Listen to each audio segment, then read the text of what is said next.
شیطان کی دعوت 4 چیزوں سے چلتی ہے: حکومت سے، طاقت سے، پیسے سے، عورت سے.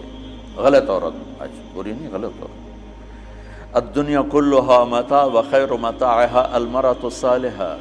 دنیا مختصر سامان زندگی ہے اور اس کی سب سے اعلیٰ درجے کی چیز نیک عورت ہے. النساء سے مراد ہے غلط عورت. حبب الی مجھے 3 باتیں پسند ہیں: خوشبو، عورت سے کیا مراد ہے؟ بیویاں، اور میری آنکھوں کی ٹھنڈک نماز. تو 4 باتوں سے باطل پھیلتا ہے. یہ ساری چیزیں میرا استنباط ہے جو میں نے حدیث سے لیا، قرآن سے لیا. یہ حدیث مشہور ہے جس میں عتبہ بن ربیعہ اللہ کے نبی کے پاس آ کر کہتا ہے: ان کنت ترید تو بہ ملکا ملکناک علی رؤوسنا.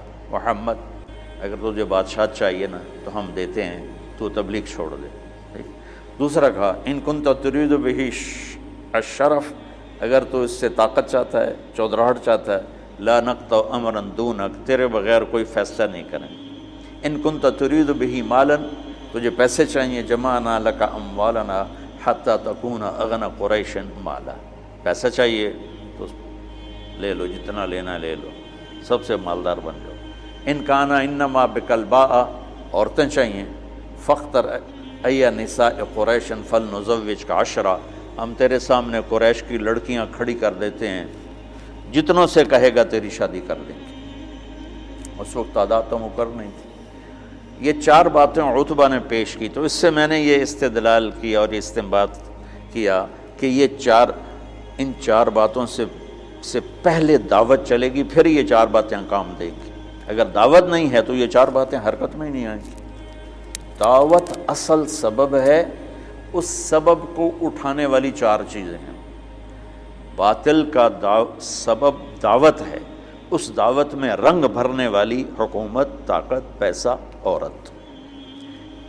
اور ادھر جب آپ فارغ ہو گئے، جب وہ عتبہ اپنی بات سے فارغ ہو گئے تو آپ نے کہا: فرغت ابا الولید، تو فارغ ہے، تیری بات پوری ہوگی؟ انہوں نے کہا ہاں.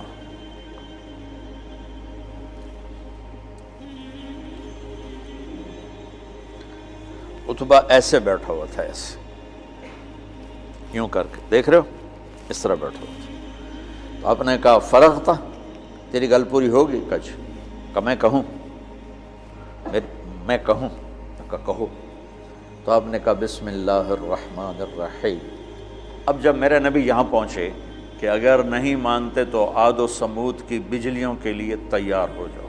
ٹھیک؟ تو عتبہ، میں نے اس لیے پہلے بتایا، عتبہ یوں بیٹھا تھا، یعنی ایسے نا تکبر کے ساتھ اور لا غرض ہو کر ایسے بیٹھا، یوں سن رہا تھا. جب آپ نے کہا نا عاد و سمود کی بجلیوں کی کڑک کے لیے تیار ہو جاؤ، فَأَنذَرْتُكُمْ صَاعِقَةً مِثْلَ صَاعِقَةِ عَادٍ وَثَمُودَ، تو اس نے یہیں سے یوں جمپ لیا.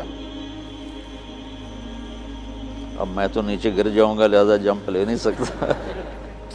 اس نے یہیں سے یوں جمپ لیا اور اللہ کے نبی کے منہ پہ دونوں ہاتھ رکھ دیے.